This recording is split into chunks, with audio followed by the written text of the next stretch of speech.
কঠিন নয়। শরীয়তটা আপনার আমার জন্য মেনে নিলেই খুব সহজ, না মানলেই খুব কঠিন। তাহলে আল্লাহ রাব্বুল আলামিন কি বলছেন? আল্লাহ রাব্বুল আলামিন বলছেন যে রাসূল সাল্লাল্লাহু আলাইহি সাল্লাম হাদিসের মধ্যে বলেছেন যে আমাদের সমস্ত কাজটা আমাদের ফজর থেকে নিয়ে একবারে রাত্রি ঘুমানো পর্যন্ত, ফজরে ঘুম থেকে ওঠা নিয়ে একবারে রাত্রি বিছানায় যাওয়া অর্থাৎ ঘুমানো পর্যন্ত আমাদের সব কাজটা যাতে আল্লাহর হুকুম নবীর তরিকা মোতাবেক হয়, এটাই আমাদের ইবাদত বলে গণ্য হবে। শুধু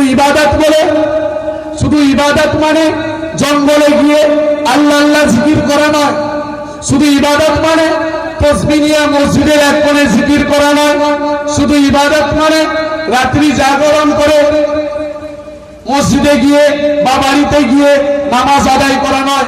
ইবাদতটা আমার তখন হবে যখন আমি ফজরে ঘুম থেকে ওঠার পর থেকে নিয়ে আবার ঈশার পর রাত্রিবেলা বিছানায় যাওয়া পর্যন্ত অর্থাৎ ঘুমানো পর্যন্ত আমার প্রত্যেকটা কাজ, আমার লেনদেন, আমার ওঠা বসা, আমার মহামেলা মহাসেরা, মানুষের সাথে কথাবার্তা বলা, মানুষের সাথে লেনদেন, আমার সমস্ত কিছু যাতে আল্লাহর হুকুম নবীর তরিকা মোতাবেক হয়, এটাই আমার ইবাদতের মধ্যে গণ্য হবে। একটা সাহাবাদের ঘটনা বললে আপনারা বুঝতে পারবেন যে তিনারা কতটা খোদাভীরুতা ছিলেন। আজ আমরা কতটা খোদাভীরুতা তিনাদের ঘটনা শুনলে বুঝতে পারবেন। হযরত উমর রাদিয়াল্লাহু তাআলা আনহু, যিনি রাসূল সাল্লাল্লাহু আলাইহি সাল্লামের নৈকট্য খুব কাছে, খুব প্রিয় একজন সাহাবী ছিলেন। আল্লাহ রাসূল সাল্লাল্লাহু আলাইহি সাল্লাম একজন ওমর রাদিয়াল্লাহু তাআলা আনহুকে বলছেন, হে ওমর, তুমি তো জান্নাতের সার্টিফিকেট পেয়ে গিয়েছো, তুমি তো দুনিয়াতে থাকা অবস্থায় জান্নাতের সার্টিফিকেট পেয়ে গিয়েছো। আল্লাহ রাব্বুল আলামিন কিছু কিছু সাহাবাদেরকে দুনিয়াতে থাকা অবস্থায় জান্নাতের সার্টিফিকেট দিয়েছিলেন, যিনাদেরকে আশারে মুবাশশিরা বলা হয়। তার মধ্যে থেকে হযরত ওমর রাদিয়াল্লাহু তাআলা আনহু একজন বিখ্যাত সাহাবী। আল্লাহ রাসূল সাল্লাল্লাহু আলাইহি সাল্লাম যখন এই কথা বললেন, তখন হযরত ওমর রাদিয়াল্লাহু তাআলা আনহু বলেন, ইয়া রাসূলুল্লাহ, ইয়া হাবিবাল্লাহ, হুজুর, আমি কি জান্নাতি? আমাকে কি আল্লাহ তাআলা জান্নাত দিয়ে বলেছেন? আমি কি দুনিয়াতে থাকা অবস্থায় জান্নাত পাবো?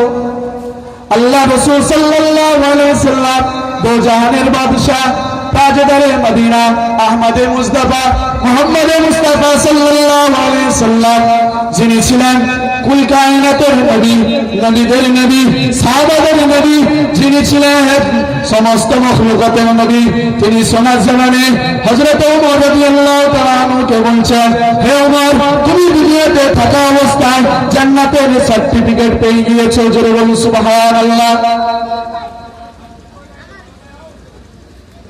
আল্লাহ রাসূল সাল্লাল্লাহু আলাইহি সাল্লাম যখন বলছেন, হযরত ওমর, তুমি তো জান্নাতের সার্টিফিকেট পেয়ে গিয়েছো, তখন হযরত ওমর রাদিয়াল্লাহু তাআলা আনহু বলছেন, ইয়া রাসূলুল্লাহ, ইয়া হাবিবাল্লাহ, হুজুর, বিয়াদবি মাফ করবেন, গুস্তাখি ক্ষমা করবেন, বিয়াদবি মাফ করবেন, গুস্তাখি ক্ষমা করবেন।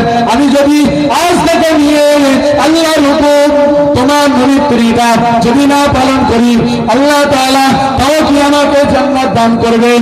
রাসূলুল্লাহ সাল্লাল্লাহু আলাইহি সাল্লাম সোনার জবানে জানিয়ে দিচ্ছেন, ও বাবা উমর, ও উমর রাদিয়াল্লাহু তাআলা আনহু, আল্লাহ রাসূল সাল্লাল্লাহু আলাইহি সাল্লাম জানিয়ে দিচ্ছেন, ও উমর, আল্লাহ তাআলা তোমাকে দুনিয়াতে থাকা অবস্থায় জান্নাতের সার্টিফিকেট দিয়েছেন, অতএব আল্লাহ তাআলার ওয়াদা কখনো খেলাফ হয় না। কথাগুলো মনোযোগ দিয়ে শুনবেন, তবে কিছু বুঝতে পারবেন যে সাহাবারা কতটা খোদাভীরুতা ছিলেন, কতটা আল্লাহ রাসূল সাল্লাল্লাহু আলাইহি সাল্লামের হাদিস মাননেওয়ালা ছিলেন, কতটা আল্লাহ তাআলাকে ভয় করনেওয়ালা ছিলেন, আমরা বুঝতে পারবো। কিন্তু তিনি দুনিয়াতে থাকা অবস্থায় জান্নাতের সার্টিফিকেট পেয়েছিলেন। আল্লাহ রাসূল সাল্লাল্লাহু আলাইহি সাল্লাম যখন জানিয়ে দিয়েছেন, ওমর রাদিয়াল্লাহু তাআলা আনহু, তুমি তো দুনিয়াতে থাকা অবস্থায় জান্নাতের সার্টিফিকেট পেয়েছো। হযরত ওমর রাদিয়াল্লাহু তাআলা আনহু বলেন, ইয়া রাসূলুল্লাহ, ইয়া হাবিবাল্লাহ, হুজুর বিয়াদবি মাফ করবেন, গুস্তাখি ক্ষমা করবেন। আমি যদি আজ থেকে আল্লাহর হুকুম তোমার তরিকা যদি না পালন করি, আল্লাহ তাও কি আমাকে জান্নাত দান করবে? রাসূল সাল্লাল্লাহু আলাইহি ওয়াসাল্লাম উত্তরে বললেন, হ্যাঁ, আল্লাহ তাও তোমাকে জান্নাত দান করবে। আল্লাহর ওয়াদা কখনো বেফল হয় না, আল্লাহর ওয়াদা কখনো খেলাফ হয় না। আল্লাহ যেটা ওয়াদা করেছেন ওইটাই তোমাকে দেবে। এখন এক সময় আপনার আমার নবী দো জাহানের বাদশাহ জনাবে মুহাম্মদ রাসূলুল্লাহ সাল্লাল্লাহু আলাইহি ওয়াসাল্লাম হযরত বিলাল একদিন আযান দিয়েছেন। আল্লাহ রাসূল সাল্লাল্লাহু আলাইহি ওয়াসাল্লাম মসজিদে নববীর দরজাটা বন্ধ করে আল্লাহ রাসূল সাল্লাল্লাহু আলাইহি ওয়াসাল্লাম মুসল্লায় দাঁড়িয়ে গেলেন, মসজিদে ইমামতি করবেন। আপনার আমার রাসূল সাল্লাল্লাহু আলাইহি ওয়াসাল্লাম দো জাহানের বাদশাহ তাজদারে মদিনা আহমদে মুস্তাফা মুহাম্মদে মুস্তাফা সাল্লাল্লাহু আলাইহি ওয়াসাল্লাম ইমামতি করার জন্য দাঁড়িয়ে গেলেন। হযরত বিলাল রাদিয়াল্লাহু তাআলা আনহু তাকবীর দিলেন। আল্লাহ রাসূল সাল্লাল্লাহু আলাইহি ওয়াসাল্লাম যখন নামাজ আদায় করলেন, যখন নামাজ আরম্ভ করলেন, আল্লাহু আকবার তাকবীরে তাহমিনা যখন বললেন, হযরত ওমর রাদিয়াল্লাহু তাআলা আনহু বাড়িতে না থাকতে পেরে আল্লাহর খোদার বিরুদ্ধে, আল্লাহর ভয়ে, নবী সাল্লাল্লাহু আলাইহি ওয়াসাল্লামের মহব্বতে, আল্লাহর প্রেমে ছুটে মসজিদে এসে মসজিদের দরজা খুলে আল্লাহ রাসূল সাল্লাল্লাহু আলাইহি ওয়াসাল্লামের পিছনে জামাতের সাথে নামাজ আদায় করলেন। জোরে বলুন সুবহানাল্লাহ।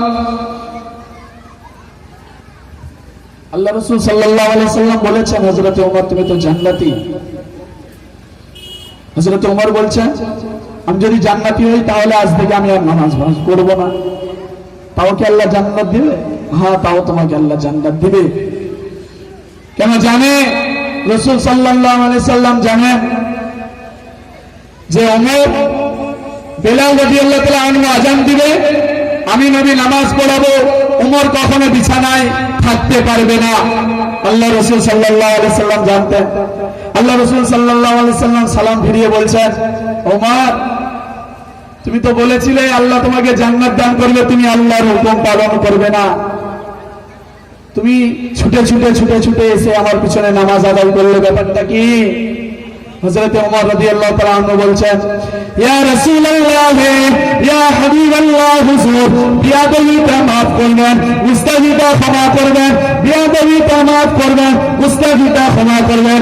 আমি ওমর যেই থেকে আমি ইসলাম গ্রহণ করেছি, যেই থেকে আমি আপনার হাতে হাত দিয়ে কলেমা পড়েছি, যেই থেকে আপনার হাতে হাত দিয়ে আমার এক আল্লাহকে বিশ্বাস করেছি, সেই থেকে আমি আমার একক নামাজ কাজা নাই। আজ বেলাল রাদিয়াল্লাহু তাআলা আযান দিয়েছে, আল্লাহ রাসূল সাল্লাল্লাহু আলাইহি ওয়াসাল্লাম ইমামতি করলেন, আর আমি বেলাল কি করে শুয়ে থাকতে পারি?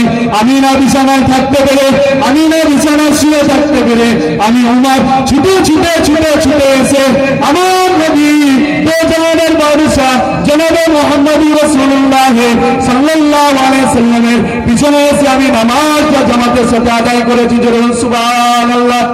আরেকটা জোরে বলুন সুবহানাল্লাহ। জি, তিনাদের মধ্যে কতটা খোদা বিরতা ছিল। তিনি দুনিয়াতে থাকা অবস্থায় জান্নাতের সার্টিফিকেট পেয়েছেন। তিনি তারপরও আল্লাহর হুকুমকে বাদ দেননি, নবীর তরিকাকে ছাড়েনি। আর আপনি আমি কোন জঙ্গলের পাখি? মুয়াজ্জিন 5 ওয়াক্ত আযান দেয় মসজিদে, হাইয়া আলাস সালাহ, হাইয়া আলাস সালাহ, হাইয়া আলাল ফালাহ, হাইয়া আলাল ফালাহ। আসে মসজিদের দিকে কামিয়াব রয়েছে। দৈনিক 5 ওয়াক্ত প্রতিদিন 5 টাইম মুয়াজ্জিন আযান দেয় মাইকে, হাইয়া আলাস সালাহ, হাইয়া আলাল ফালাহ। মসজিদের দিকে আসো, এই দিকে কামিয়াব রয়েছে, এই দিকে আসো। কিন্তু আমার যুবক ভাইয়েরা মসজিদের দিকে না গিয়ে বলে হাইয়া আলাস সালাহ, হাইয়া আলাল ফালাহ। ইমাম মুয়াজ্জিন তোরা দুজনে চালা, আমরা সবাই পালা। মনে রাখতে হবে কাল কিয়ামতের দিনেতে আপনাকে আমাকে আল্লাহ তাআলার কাঠগড়ায় দাঁড়াতে হবে, হিসাব দিতে হবে, জবাবদিহি হতে হবে। প্রথমেই বলেছিলাম যে আল্লাহ তাআলা আমাদেরকে উদ্দেশ্যবিহীন ভাবে দুনিয়াতে সৃষ্টি করেননি, ওই কথার উপরেই আমার বয়ান চলছে। এর দ্বারা বোঝা যায় আল্লাহ তাআলা আমাদেরকে দুনিয়াতে সৃষ্টি করেছেন, একটা উদ্দেশ্য আছে। জি, মুয়াজ্জিন 5 ওয়াক্ত মসজিদের দিকে দাওয়াত দিচ্ছে, আসো আসো, এই মসজিদের দিকে আসো, এইদিকে কামিয়াব রয়েছে, এইদিকে আসো, এইদিকে কামিয়াব রয়েছে। আল্লাহ রাসূল সাল্লাল্লাহু আলাইহি সাল্লাম জানিয়েছেন আল্লাহ তাআলার কাছে দুনিয়ার মধ্যে সবথেকে পছন্দনীয় স্থান হলো মসজিদ, আর সবথেকে জঘন্য, সবথেকে খারাপ স্থান হলো বাজার। কিন্তু আফসোসের বিষয়, দুঃখজনক বিষয়, আজ আমরা মুমিন মুসলমান বলে দাবি করি, আজ আমরা আশিকে রাসূল বলে দাবি করি, কিন্তু আমরা কোরআন হাদিসের উল্টো চলি। এর দ্বারা বোঝা যায় আমরা মুখে আশিকে রাসূল বলে দাবি করি, আমরা মুখে রাসূল প্রেমিক বলে দাবি করি, কিন্তু আমাদের কাজকর্মে কোনো এর দ্বারাই বোঝা যায় না আমরা যে রাসূল সাল্লাল্লাহু আলাইহি সাল্লামকে ভালোবাসি। আল্লাহ তাআলার কাছে অপছন্দনীয় জায়গা হলো বাজার, সেটা আপনার আমার কাছে প্রিয় হয়ে গেল। আল্লাহ তাআলার কাছে পছন্দনীয় স্থান হলো দুনিয়ার মধ্যে মসজিদ, সেটা আপনার আমার কাছে অপ্রিয় হয়ে গেল। বন্ধুগণ, সেই কথার উপরেই আমার কথা বলছি, আল্লাহ তাআলা আমাদেরকে উদ্দেশ্যবিহীন ভাবে দুনিয়াতে সৃষ্টি করেননি। কাল কিয়ামতের ময়দানে আমাদেরকে সবাইকে, প্রত্যেককে এ টু জেড হিসাব দিতে হবে, জবাবদিহি হতে হবে। এখন এক সময় আপনার আমার রাসূল দোজানের বাদশা জনাবে মুহাম্মদুর রাসূলুল্লাহ সাল্লাল্লাহু আলাইহি সাল্লাম, জনাবে মুহাম্মদুর রাসূলুল্লাহ সাল্লাল্লাহু আলাইহি সাল্লাম সাহাবাদেরকে নিয়ে মাশওয়ারা করছিলেন, সাহাবাদেরকে নিয়ে আরজ করছিলেন, সাহাবাদেরকে নিয়ে আলোচনা করছিলেন। হঠাৎ করে সাহাবায়ে কেরাম রাদিয়াল্লাহু তাআলা আনহুম আজমাইনদের মন খানাটা খারাপ হয়ে গেল। রাসূল সাল্লাল্লাহু আলাইহি সাল্লাম বলেন, ও আমার কলিজার টুকরা সাহাবী, তোমাদের মন খানাটা খারাপ হয়ে গেল, তোমাদের মন খানাটা খারাপ হয়ে গেল কেন? রাসূল সাল্লাল্লাহু আলাইহি সাল্লাম সাহাবাদেরকে জিজ্ঞাসা করলেন, সাহাবারা উত্তরে বললেন, ইয়া রাসূলুল্লাহ, ইয়া হাবিবাল্লাহ, হুজুর বেয়াদবিটা maaf করবেন, মুস্তাফিটা ক্ষমা করবেন। ইয়া রাসূলুল্লাহ, ইয়া হাবিবাল্লাহ, হুজুর বেয়াদবিটা maaf করবেন, মুস্তাফিটা ক্ষমা করবেন।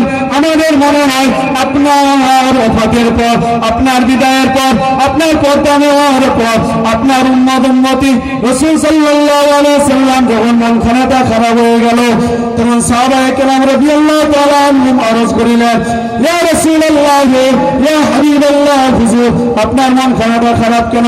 রাসূল সাল্লাল্লাহু আলাইহি সাল্লাম উত্তরে বলিলেন, ও আমার সাহাবী, আমার পর্দা নেওয়ার পর, আমার ওফাতের পর, আমি চলে যাওয়ার পর আমার উম্মতিদের কি হবে? আমার উম্মতি লাঞ্ছিত বঞ্চিত হবে, আমার উম্মতি অপমানিত অপদস্থ হবে, আমার উম্মতিকে সবাই লাঞ্ছিত বঞ্চিত করবে। সাহাবায়ে কেরাম রাদিয়াল্লাহু তাআলা আনহুম আরজ করিলেন, ইয়া রাসূলুল্লাহ, ইয়া হাবিবাল্লাহ, হুজুর আপনার উম্মতি কি সংখ্যায় কম হবে? আপনার উম্মতি কি সংখ্যায় কম হবে? রাসূলুল্লাহ সাল্লাল্লাহু আলাইহি সাল্লাম উত্তরে বললেন, ও আমার কলিজার টুকরা সাহাবী, ও আমার সাহাবী, আমার উম্মতি সংখ্যায় কম হবে না, আমার উম্মতি সংখ্যায় কম হবে না, আমার উম্মতি সংখ্যায় প্রচুর হবে, বেদিনদের থেকেও প্রচুর হবে, বেদিনদের থেকেও বেশি হবে, কিন্তু তাও ওরা লাঞ্ছিত বঞ্চিত অপমানিত অপদস্থ হবে একটাই কারণে, ওদের মধ্যে আল্লাহর হুকুম, আমি নবীর তরিকা ওদের মধ্যে থাকবে না। রাসূল সাল্লাল্লাহু আলাইহি সাল্লাম যখন সাহাবাদের সাথে আলোচনা করছিলেন, মাশওয়ারা করছিলেন, রাসূল সাল্লাল্লাহু আলাইহি সাল্লামের মন খানাটা খারাপ হয়ে গিয়েছিল। সাহাবায়ে কেরামরা আরজ করিলেন, আপনার মন খানাটা খারাপ কেন? আপনার মন মেজাজটা খারাপ কেন? রাসূল সাল্লাল্লাহু আলাইহি সাল্লাম উত্তরে বলিলেন, আমার ওফাতের পর, আমার বিদায়ের পর এমন একটা সময় আসবে যে আমার উম্মতিদেরকে রাসূল সাল্লাল্লাহু আলাইহি সাল্লামের ভবিষ্যৎবাণী বলছি, আমার উম্মতিদেরকে কচু কাটা করবে, এরা লাঞ্ছিত হবে, এরা বঞ্চিত হবে, এরা অপমানিত অপদস্থ হবে। কারণ একটা, এদের মধ্যে আল্লাহ হুকুম নবীর তরিকা থাকবে না, উঠে যাবে আসলে। আমরা সংখ্যায় বেশি। একটা উদাহরণ দিলে বুঝতে পারবেন। কচু পাতায় পানি দিলে যেমন পানি স্থির থাকে না, পানি টলমল করে, কচু পাতায় পানি দিলে পানি স্থির থাকে না, টলমল করে। সেই রকম এখনকার পরিস্থিতির মুসলমানদের ইমানটাও ঠিক ওই রকম টলমল টলমল করছে।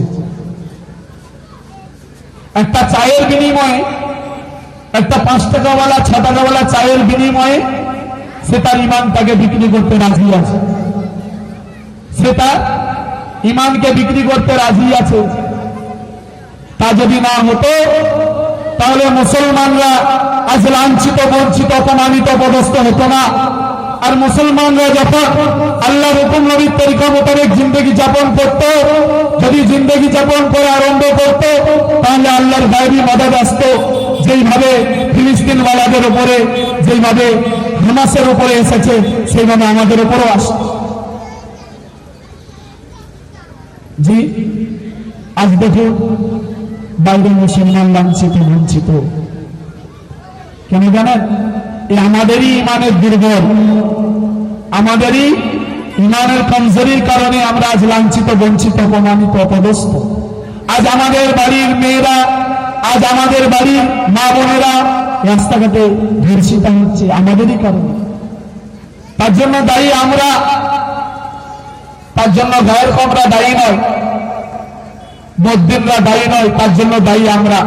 কারণ বদ্দিনদের মধ্যে একত্ববাদ আছে, বদ্দিনরা এক হয়ে চলতে জানে, গায়ের কমরা এক হয়ে চলতে জানে, কিন্তু মুমিন মুসলমান এক হয়ে চলতে জানে না। এরা সিলসিলা নিয়ে শুধু ফাটাফাটি করে। এ অমুক সিলসিলা, এ অমুক সিলসিলা, এর পিছনে নামাজ হবে না। এই শুধু মুসলমানরা শুধু সিলসিলা নিয়ে মারামারি করছে, শুধু ফতোয়াবাজি করছে। জি, এই করে মুসলমানরা লাঞ্ছিত বঞ্চিত অপমানিত অপদস্থ হয়ে গিয়েছে। আমরা যদি ঠিকভাবে আল্লাহর হুকুম জনাবে মুহাম্মদ রাসূলুল্লাহ সাল্লাল্লাহু আলাইহি সাল্লামের তরিকা পালন করি, তাহলে 100% আমরাও কামিয়াব হব এবং আল্লাহ তাআলার গায়বী মাদাদ আমাদের উপরেও আসবে ইনশাআল্লাহ। কিন্তু আমাদেরকে তো হতে হবে, মুমিন মুসলমান হতে হবে, আমাদেরকে ঐক্যবাদ হতে হবে। আজ আমরা এইগুলো নিয়ে সিলসিলা নিয়ে মারামারি করি। আচ্ছা বলুন তো, আমরা এখানে কতজন মানুষ বসে আছি? আমরা সবাই বলুন তো, আল্লাহ তো এক, আল্লাহ রাসূল সাল্লাল্লাহু আলাইহি সাল্লাম উনিও এক, এবং আল্লাহ রাসূল সাল্লাল্লাহু আলাইহি সাল্লাম উনার উপরে যে আসমানি কিতাবটা নাজিল হয়েছে, অর্থাৎ কোরআনুল কারীম, কোরআন মাজিদ, ওটাও তো এক। তো আল্লাহ এক, আল্লাহ রাসূল সাল্লাল্লাহু আলাইহি সাল্লাম এক, কোরআন এক, আর আমরা মানুষ এত দ্বিখণ্ড কেন? আমরা মানুষ আজ এত বিভিন্ন সিলসিলা নিয়ে মাতামাতি কেন? রাগ করবেন না, আমার বলার উদ্দেশ্য এই, আমাদেরকে ঐক্যবাদ হতে হবে, তবে আল্লাহ তাআলার মদদ আমাদের উপরে শামিল হাল হবে। আমাদেরকে ঐক্যবাদ হতে হবে, নাহলে আমরা যদি ওই নিয়ে টানাটানি করি তাহলে আমরা কখনো সাকসেসফুল কামিয়াব হতে পারবো না। তাহলে আমরা লাঞ্ছিত বঞ্চিত হতেই থাকবো। রাগ করছেন নাকি গো? রাগ করছেন নাকি? আমরা সহিহ মুহাম্মদে দরুদ শরীফ, আল্লাহুম্মা সাল্লি আলা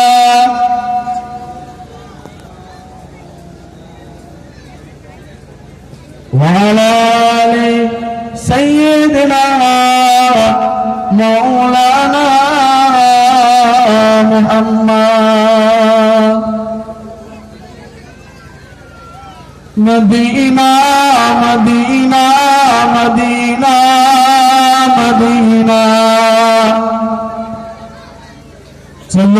चल के देखे प्यारे Medina Medina Medina Medina Medina चलो चल के देखे प्यारे मदीना जुबा पे जमजम पानी से डोलो मिलेंगे न को तुम अदब से तो बोलो मैं मुजरिम हुआ का मुझे साथ लेना मैं मुजरिम हुआ का मुझे साथ लेना मदीना मदीना है प्यारा मदीना दुरूद शरीफ अल्लाहुम्मा सल्ली अला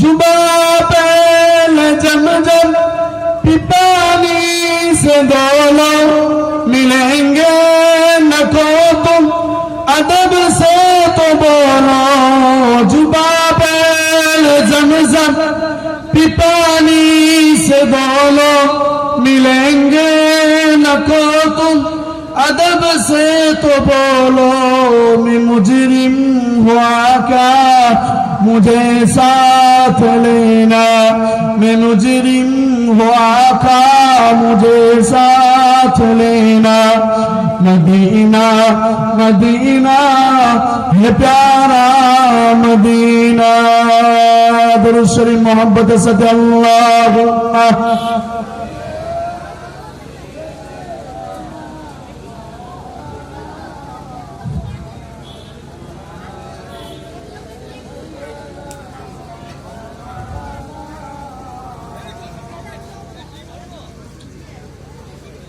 আমরা যে নাতরা শুনলাম এই গজলটা শুনলাম আমাদের সকলের ইচ্ছা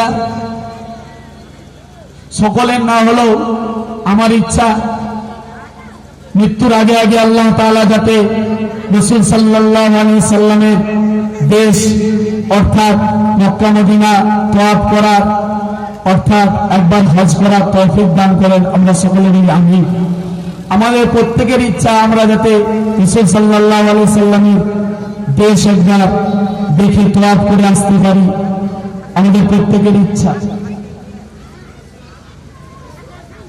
কিন্তু আমাদেরকে জানতে হবে